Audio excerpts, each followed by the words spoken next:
My name is Pauline. Welcome to How to Mend Hurt and Trauma as a True Christian. And we're with the author today on the book launch, or we had a little mini relaunch today. And this event is being recorded, but all the questions are at the end. If you call your questions, it will not post it or anything. So the author, Odetta Berg.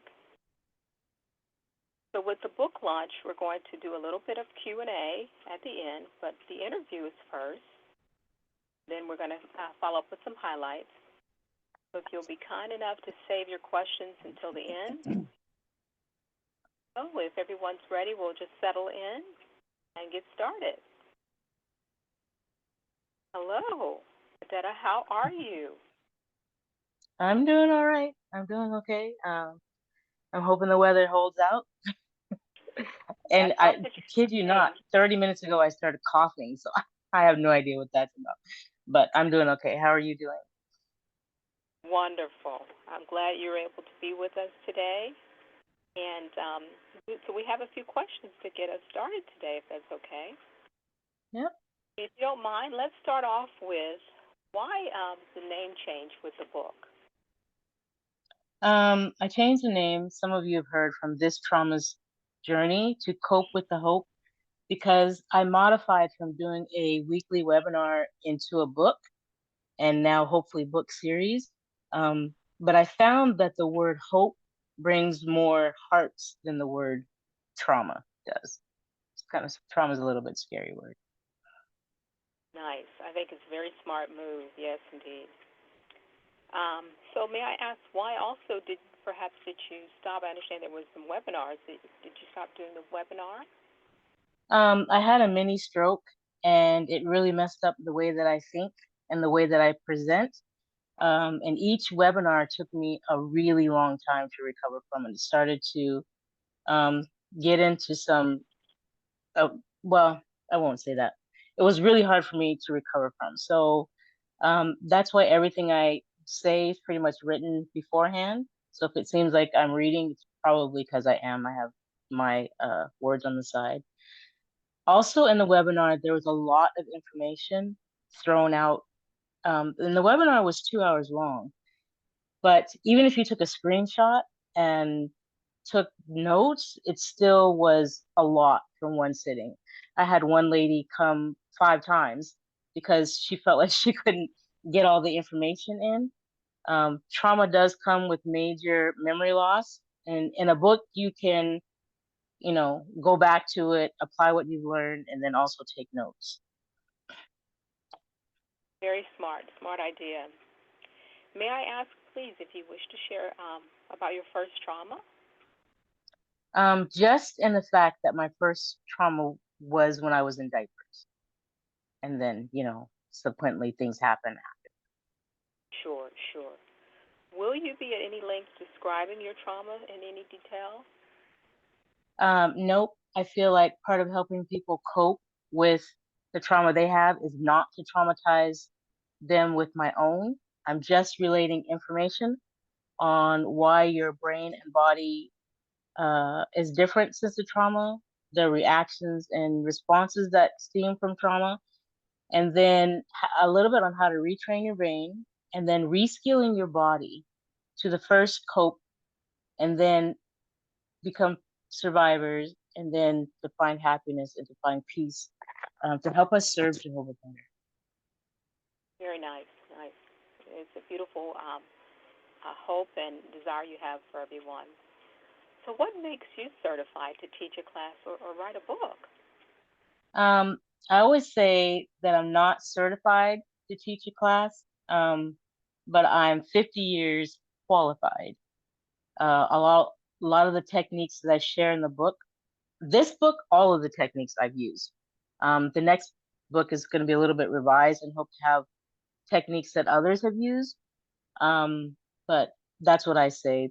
So, I mean, I've paid for medical classes. Is that? But I'm not. I say Wonderful. I'm not certified, but I am qualified. That's excellent. So, okay, if you're not certified, What resources did you use for this book? I used, of course, jw.org, and I used medical websites, books that I've studied for a couple of years now, and myself. So the results of trauma on your mind and body are devastating. However, there are coping skills, there are techniques that can help, and I feel like I'm living proof. Wonderful. Yes, those are great resources. Why are you doing this? Any of this? Whether it's the class, the book, the webinars. Tell us a little bit, please. Um, so a couple of things. Because I wish I had something like this for myself years ago. I wasn't ever going to go to a therapist. I'm not saying not to go to a therapist. I'm not recommending a therapist. I knew that I wasn't ever going to go to one. I didn't want anything to damage my relationship with Jehovah, um, which was my personal main reason for not going. And then people come to me with severe issues, and I guess I say I have that faith, and I've done research for them, and then helped them with the mending and the healing process. And then a few years ago, I thought, man, a class on this would be really nice if you could go sit for a couple hours, come get some information, help yourself, in a short period of time, because I researched for years and years and years. And then I always say acceptance is key, but knowledge is power.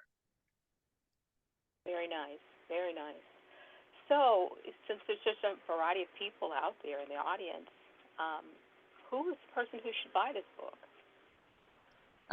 I say everyone, of course, but it's not just for those that have gone through major trauma or what they may have considered slight trauma and are still affected by it, but there's those that don't know that they've gone through trauma. And then this book also gives you the potential to help someone else that's gone through trauma, maybe on what to say, sometimes what to suggest, and then maybe how better to treat them. Okay, that's wonderful. So there's care and concern for a variety of people. So now getting right down to the actual book. Tell us a Hmm. little bit about the The actual book. title of the book is there's two versions. One's big and one's little, but it's the same amount of content. How to mend hurt and trauma as a true Christian, or how to mend hurt as a true Christian. Part one, I relate information that's helped me get to the place that I am now. So I'm human and I still have issues and triggers, but I'm not drowning like I used to. Part two, I write about the responses and the reactions to expect after trauma, because a lot of people go through things they have no idea why. Why is this happening to me? It's kind of listed there. And then part three, I write, which is my favorite part, the coping skills, beneficial techniques, and I also write a tiny bit in this book about retraining the brain. The next book it'll be quite larger with that part. And I also say we need to take action in order to feel better. The whole book has scriptures, pictures and scriptures. The scriptures are now paraphrased. The the scripture is there, and then it's a paraphrase. It's not an excuse me. Um, my brain does a little flip in my stroke every once in a while. One Bible character that I pick on pretty much. There's nothing gross in the book, nothing gory, nothing exposing. There's several scriptures about Bible characters that have gone through what we have gone through and what we can glean from them, and then scriptures on how Jehovah loves and cares for us. That's wonderful. I noticed in the book you say the word trauma a lot. Tell us about that. Yes, I say that because I feel like it gives it less power. The less power that word has, I feel like the more power you gain. Wonderful. Wonderful. Why do you think that so many may be, perhaps they're reluctant to buy the book? Um, I've seen an uptick in book sales since I changed um some of the title, and then the word are getting out. People are seeing it in more of a positive, hopeful way. And then a couple of things. I think because the topic is scary and heavy and painful, it comes, with shame, it comes with worthless feelings. And when you've had a traumatic event in your life, what the media does around mental health, and people are reluctant to cause themselves, even if they feel like, even if it could make their life less painful, which a lot of times you can't see. And then most people think that there's no hope when you've gone down so far. You don't feel like there's a measure of happiness in this system. So I'm just going to wait till paradise. And then some people are just too tired and too exhausted to deal with it. I keep pushing the issue because Jehovah wants us to find joy now. How many times have we read that? And he Mhm. knows that the more joy that we have, the more motivated we are to serve him properly. Um, the more we can bring others to him, which is, the entire point of life on this side of paradise is to sanctify Jehovah's name. That's awesome. So your goals are and your desire are in the purest places they can be. So I understand some maybe the friends want to donate, even though they're not, coming to the webinar or even getting the book, reading the book. So where do these donations? Where do they go to? That is awesome. I really appreciate that.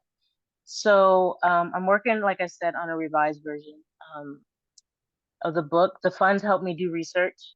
Some of the medical information I have to pay for, and not everything. I mean, Google is vast, but not everything is free. And it helps in advancing the technology that I have to use. Um, and also, it helps keep me motivated to keep going because, you'll have days where I'm just like, nobody wants to hear this. I don't know why you keep talking. And then, honestly, it's a source of income. It's a little bit to help my hubby out since we're only one income. Okay. So before I hand, the second half of the book lunch over to you, I think, we should take maybe if everybody wants to take a 5-minute break or, just stretch your Hmm. legs, get some water refreshment, that sort of thing.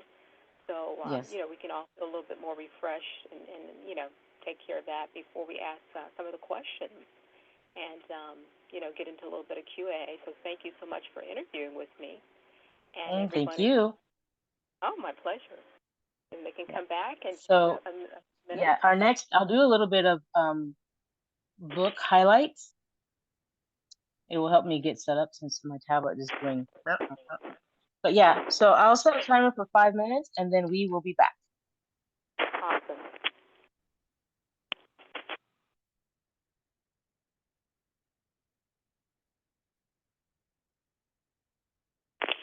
So everyone, feel free to stretch your legs and get some water, refreshment. If you need to make a run for a break. And we look forward to answering any questions. The author is excited to talk to everyone and answer any questions you have. Thank you.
Okay.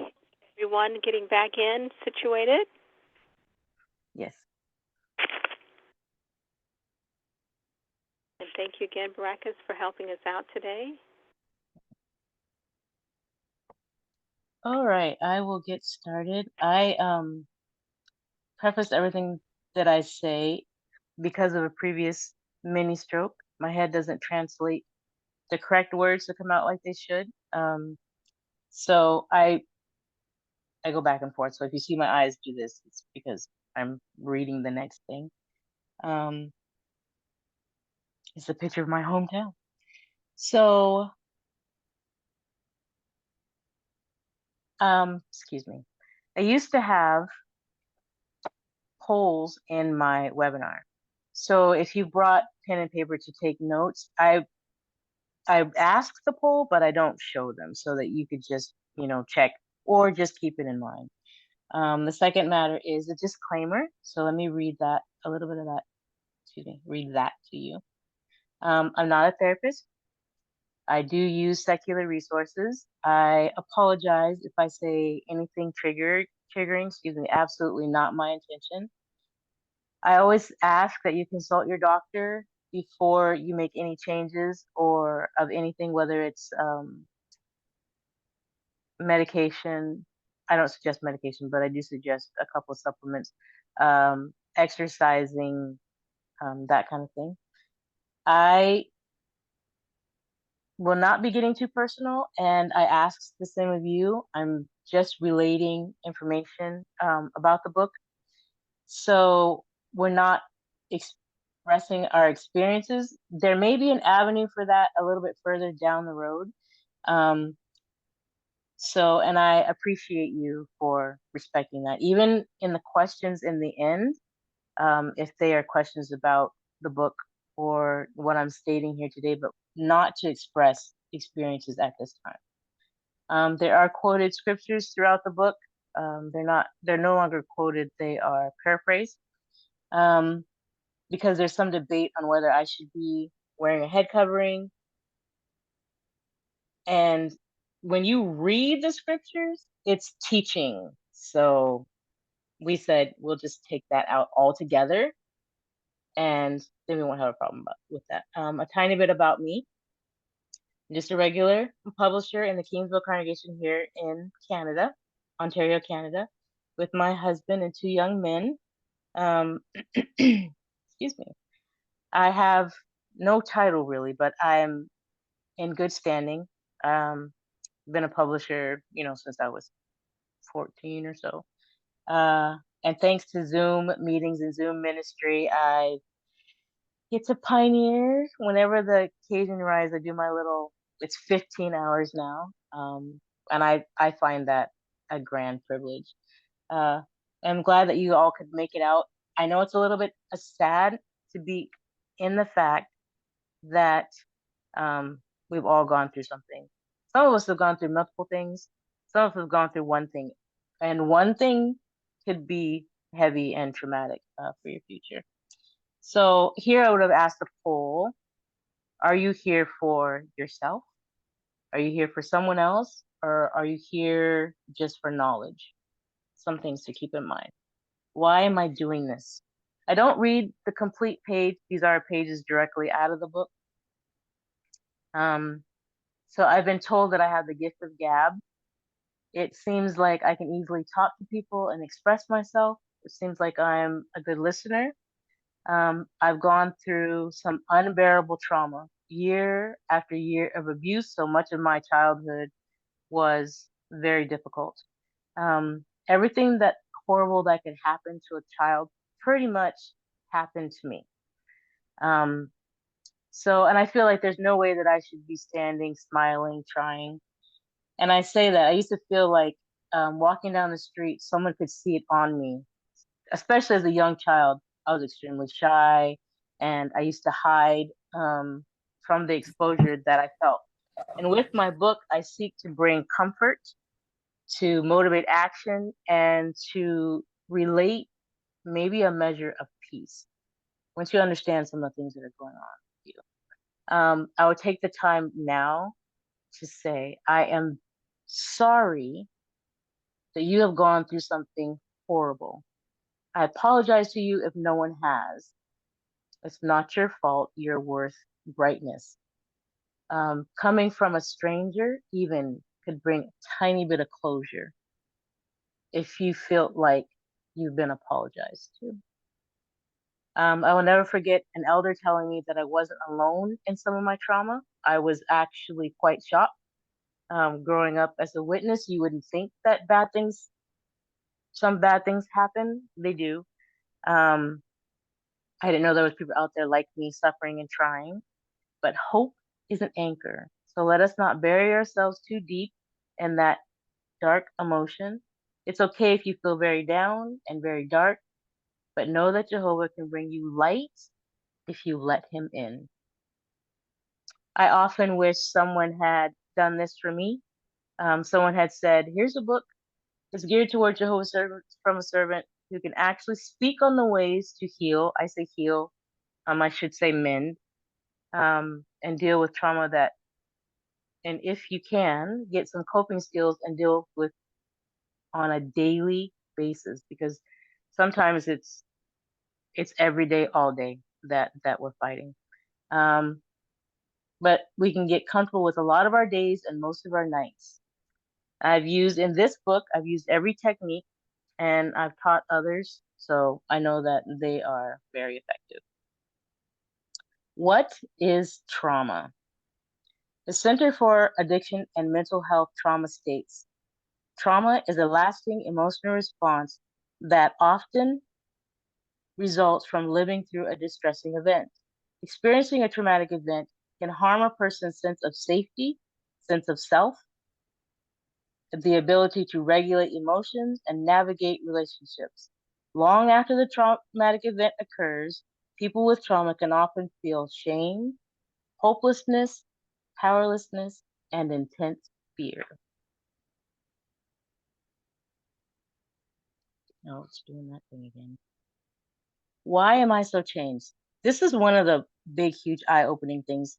By mental health states, trauma changes brain chemistry as well as structure. So, it that means that your brain has literally changed, physically changed. It's almost like a brain injury or brain damage. It's like you received a very hard, sharp shake to the head. So let me show you this next picture. This was a wow moment for me. Um, the reason why you can't get the person you were before a traumatic exit is because that person actually does not exist. Your brain physically changes. In this x-ray, it's two children, one with a healthy brain and one that was abused and then orphaned. There are parts of the brain that is actually missing. So a lot of our memory loss comes from trying to get that person lost back. I know that we grieve that person because you feel like your trauma is not as bad as you could go back to who you were. That person is not available. That is not a bad thing. Okay, that's not a bad thing. There's more in the book about the brain, which parts are missing that relate to so much of us trying to deal. Um, there's a special set of scriptures in the book and some Bible characters describing some physical reactions to what they had. So if you'll self-read this one.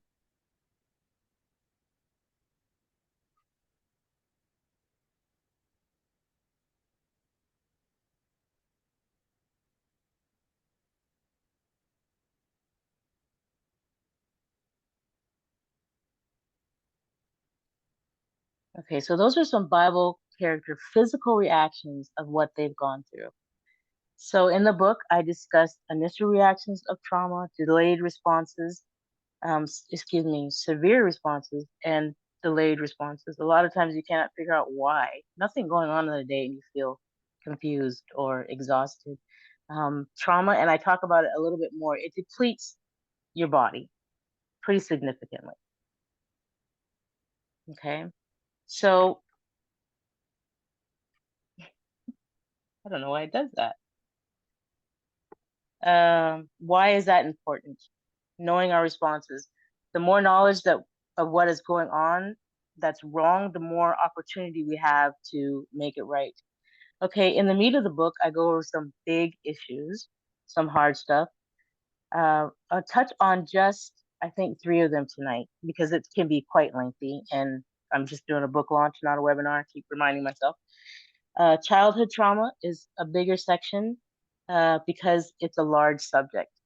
There's a lot, but very effective. There's a short but very effective questionnaire. Um, and I ask everyone to do the questionnaire, even if you feel like you haven't had any childhood trauma. If you go over the book with your children, which many have, um, after a matter of prayer, read all of the questions to yourself before you ask your child. And on this part, I asked my son, he was 15 at the time, he said, when you do the question part, do a disclaimer. And it's not that any of it is gross or gory, but it's not questions that you probably haven't asked yourself before, but probably questions that you haven't asked your child either. So to keep that in mind. Another good spot is on depression. So this would have been another poll. Am I depressed? Am I secretly depressed? No, you're not telling anybody about it. I'm not depressed, but I'm very down, which is something that we have to take into consideration. Or I actually feel fine. However you feel, you're not alone. Depression causes feelings of sadness and or a loss of interest in activities you once enjoyed.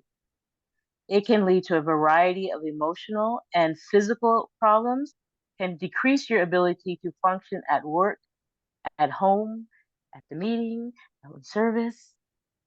The amount of people, now this is not in this book, this is coming in the next book, but I thought it was pretty profound. The amount of people depressed on Earth right now is very high, 280 million. So you're not alone. In the book, there's a long list of mental health diseases along with possible symptoms. I'd never say to diagnose yourself, but knowledge is power. So the more you know about yourself, the more you can help yourself. And I always say, when you can see the beast, you can tame the beast, right? So what happens if we don't do anything? It's like any psychological disorder. What happens when you're untreated psychological disorder? It doesn't go away. You get worse. And what's the worst? I'll say the words. The worst is feeling like contemplating suicide or having suicidal thoughts. That's about the worst that you can get. And have you ever said to yourself, Jehovah, I can't take anymore? Let me go. Who else has said that? This is another self-read page. Hang in there. This is the worst part. It gets better after this.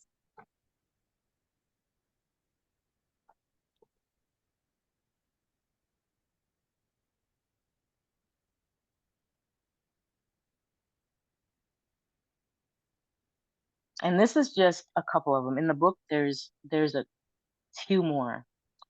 So, and in the book, I also say when we get to that part, okay. Now what? So we've said the worst. Where's the help? So the last poll was, healing is just a dream. I'm too tired to try. I'm fine. Okay, give me homework. So, excuse me. I didn't know if there's any more. So, like I said before, we can't heal completely to paradise. We can mend quite a bit, but we can get comfortable and content with a large part of every day and a large part of every night. So, homework is coming.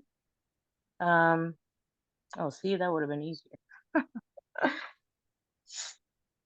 Our diets has a lot to do with our healing process. Junk food slows down our liver, and even the society talks about how a bogged down liver could cause depression. There's more explanation on that in the book, but the reason why a lot of people, they want comfort, so they eat the comfort food, but they have no idea why it's comforting them.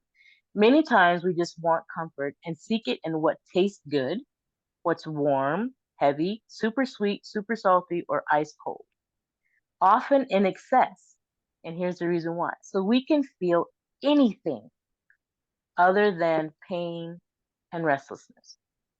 We try to soothe ourselves from the inside out. And like I said before, all trauma depletes your body. It depletes your water intake. It depletes your nutrients. It takes everything out of you. So you have to put good things back into you. Okay. Exercise. Some have gone through trauma, excuse me, and let me read this part first. The benefits of regular physical activity is one of the most important things you can do for your health, Center of Disease Control says. Being physically active can improve your brain's health, help you manage weight, and reduce the risk of disease, strengthen bones and muscles, and improve your ability to do everyday activities. Even if, and I'm in a wonderful exercise program right now, even if you're physically fit, it's good for your brain health. So when you're trying to retrain your brain, that's a good exercise. You have to um, inculcate as much oxygen that you can. Jehovah made us to move. No matter what physical level you're at, you can, you must, and you will move. You have to move. Um, Panic attack. So this is into the mending and healing part of it. We are going to do a breathing together. You didn't know I was going to teach you how to breathe, did you? So panic attack, I used to count. I don't do that anymore. It's more about taking the breath in and taking the breath out. What I One of the things that I do that has helped me and others is you have to tell yourself that you're okay. Even if it's in a bad situation, you need your body to be calm. So when you take the breath in your mind, you say, I am okay, okay? And then let it out through your mouth. I am okay, okay? This is what you say repeatedly, even if you feel dumb or stupid, because you're helping yourself. This is one of the biggest coping skills in the book. Okay, so let's practice. I am okay. Breath in from your nose, from your toes to your nose. Ready?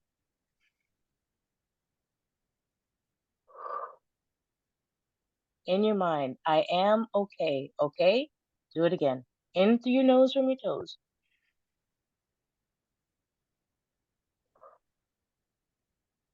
Out through your mouth. If you're feeling lightheaded, don't do this next one. One more time. In through your nose, I am okay. Out through your mouth, I am okay. One more time.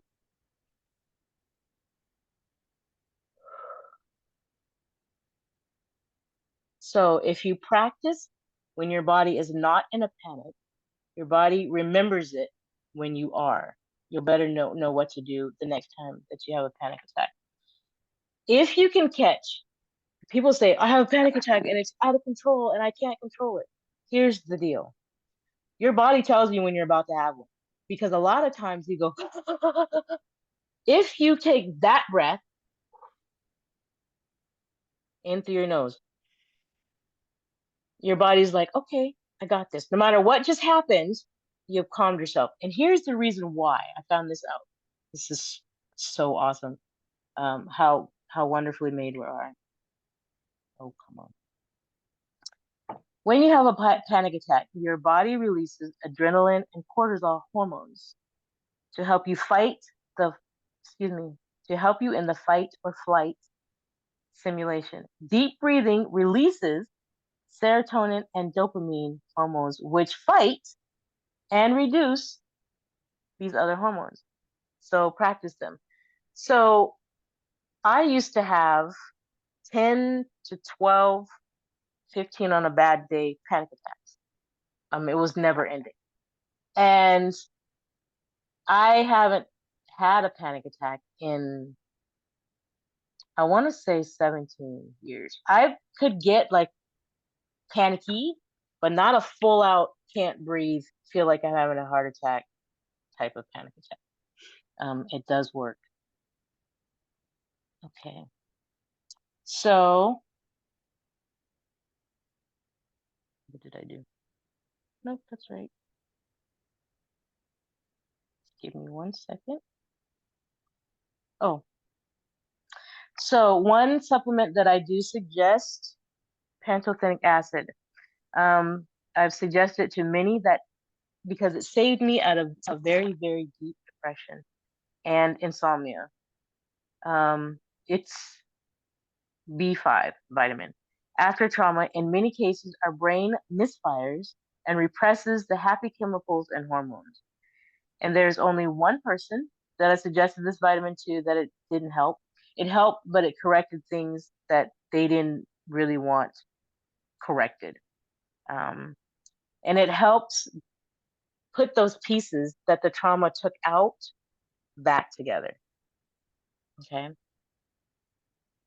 A little tip on worrying. Oh, in the book, there's a little food list. Nope.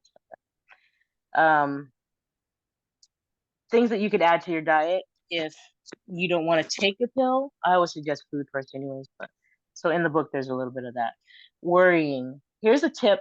Um, it's a really good one, a really effective one. When you're doing this repeated worrying and it's a vicious cycle, it keeps going over and over and it doesn't stop and it goes over and over. You physically tell yourself, hold your hand up and say, stop. I do not want to worry right now.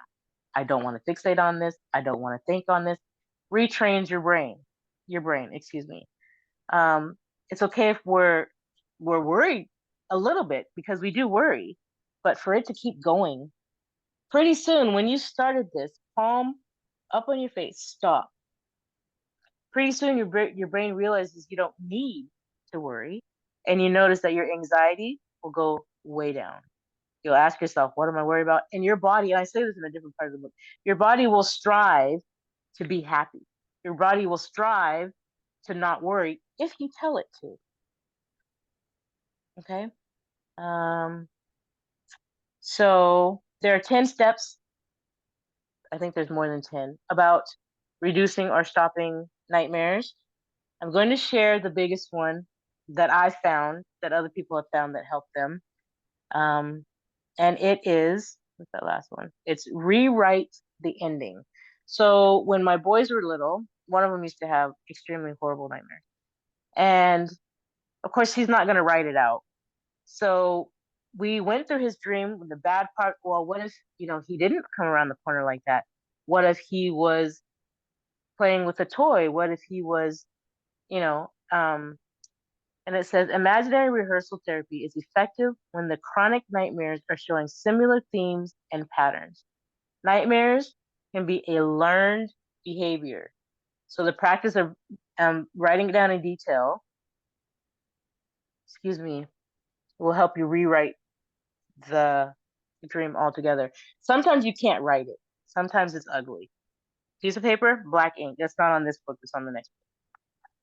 And then I do a burn and blow away. Take it outside, light it on fire. There it goes. See how your dreams can change. Rewrite it during the day. That's a good one. Okay. A bit of homework. Excuse me. Just one. So this is from a scripture, Treatise of the Spirit. There's a little placket, a little poster. If you like, put your email or your phone number, and my assistant to success will email it to you or send it to you via text. So there's 7. The only ones that I'm showing here is I am loved. If you believe what you tell yourself good things. So for the week, for these 7 weeks, you can break it up. You can do it all together. For me, it was enlightening and refreshing thing to do. So the first one says, I am loved. So for personal study that week, type in the word love or loved or, oh, somebody's writing on my, that's interesting.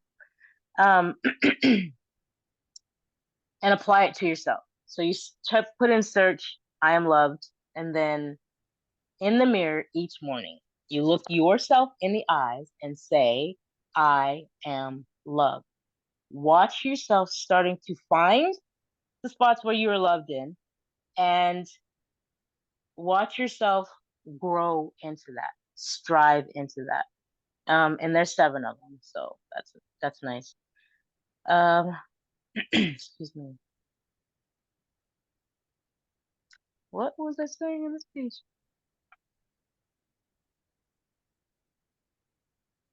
Um, well, it was my privilege to write this out to you. I hope at least one thing has helped you, brought you relief, rejuvenated you in some way. Remember to take it one day at a time, one trigger at a time, one heartbeat at a time. Everything can't be changed in 1 minute. Nothing lasts for a lifetime. And for us, um, it's so very, very true because we have such a large future. We would just like to be happier now, even with as many things that is going on in life right now. I had a video, won't be able to show it, but you'll get the best parts of it. So hang on with me for just a second. Um, this is, some of you may know, Brother Ed Salazar. Um, we made a trade. He let me use his pictures if I promoted his website. I just watched him do a little bit of painting of a dog this morning. So Brother Salazar is used to be in the Bethel art department for several years. He worked under Brother Doyle. Um, and this is his website. And then he also has a school, Ode to Art Academy. Don't do that. And he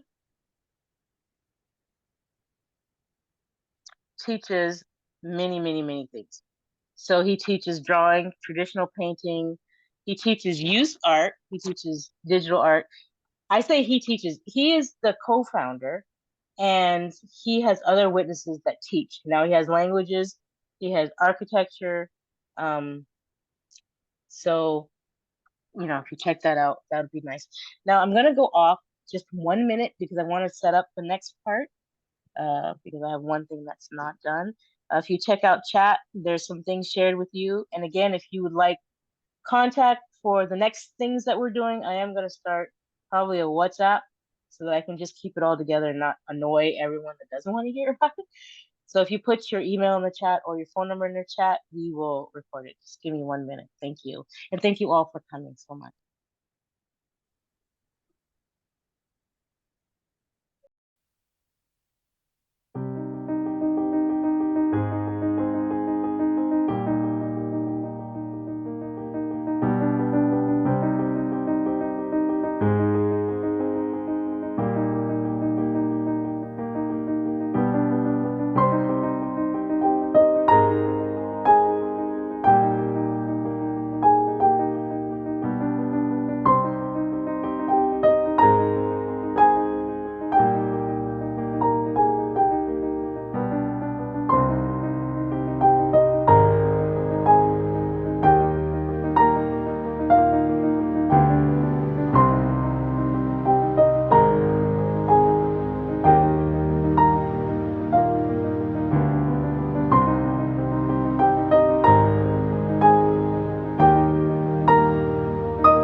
So hopefully you enjoyed that.